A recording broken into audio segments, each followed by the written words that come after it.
Imagine this, $1 million for your child, waiting for them when they turn 28. It sounds incredible, right? A massive head start on life, courtesy of the government. That is the huge, headline-grabbing promise of the proposed Trump accounts. But here's the question we have to ask. Is this a real leg up for millions of kids? Or is there a catch hidden somewhere in the fine print? Okay, let's really dig into this and see what's going on. So here's the official pitch from Trump's economic team. It seems pretty simple. The government puts $1,000 into an account for every child born during a potential second term. And then, through the magic of compound interest and a little phrase they use, continual attention, that $1,000 is supposed to explode into over $1 million. That sounds absolutely fantastic. But what happens if we only look at the government's part of the deal? Let's just follow their money and see if the numbers actually work. It all kicks off with this: a single one-time deposit of $1,000 for every American kid with a Social Security number born in that 4-year window. And that's it. That's the government's entire contribution. One and done. Now, that $1,000 isn't just sitting in a checking account. The plan says it has to be invested in something like an S&P 500 index fund. And they assume a 10.5% average annual return, which, is pretty much in line with historical averages. So let's see what happens when you let that money cook for 28 years.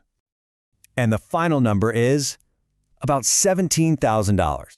Now look, turning $1,000 into $17,000 is a great return. That's not nothing, but it is a very, very long way from $1 million. Which brings us to the big, obvious question. If the government's money only gets you to $17,000, where on earth is the rest of that million supposed to come from? Well, remember that little phrase, continual attention? It turns out that's code for something very specific, a huge, ongoing financial investment from you, the parents. This right here is the catch.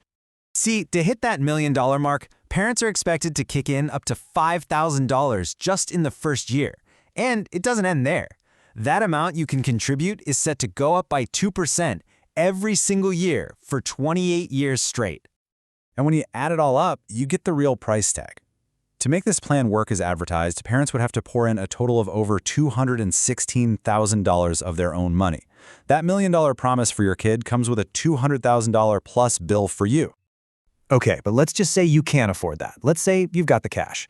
Well, not so fast, because there's even more fine print. The account itself is structured in a way that comes with some pretty serious strings attached. This is the crucial part. Once your kid turns 18, this Trump account essentially converts into a traditional IRA. That's a huge deal. It's not just a savings account anymore. It's now a retirement account, and that changes all the rules about how and when you can use the money. And with an IRA comes IRA rules. That means if your child touches that money before they're 59 and a half, they'll get slammed with a 10% penalty. And on top of that, all the profits, all the money it earned over the years gets taxed as regular income. Now, there are a few ways out. The proposal does allow for penalty-free withdrawals for a few big things: paying for college, buying a first home, or starting a business. These are definitely major life events, but they are pretty much the only ways to get that money out early without taking that extra 10% haircut. So when you piece it all together, the enormous parental investment required and the strict rules on getting the money out, it really makes you ask another question. Who is this program actually designed for? Who are the real winners and who gets left out? The ironic thing is that the original idea for programs like this, called baby bonds, was designed to do the exact opposite. The whole point was for the government to give more money to lower-income families to help close the wealth gap. The Trump account? It flips that script. Its success relies almost completely on a family's own ability to pump thousands of dollars into it each year. And that leads us straight to the central criticism here. You can only get those big, splashy returns if you're a parent who already has a lot of extra money to invest in the first place. The argument is that a structure like this would end up making the wealth gap bigger, not smaller. This chart just lays it out in black and white. By age 18, a kid whose parents couldn't contribute anything extra has about $6,400. Meanwhile, a kid whose parents maxed out their contributions every year could have around $300,000. That is a massive difference, based entirely on how much money a family already has. So how many families can realistically find an extra $5,000, $6,000, or $7,000 a year? Let's get real. According to the Fed, about 1/3 of American households don't even have $2,000 saved up for an emergency. For half of all single-parent households, it's less than $2,500.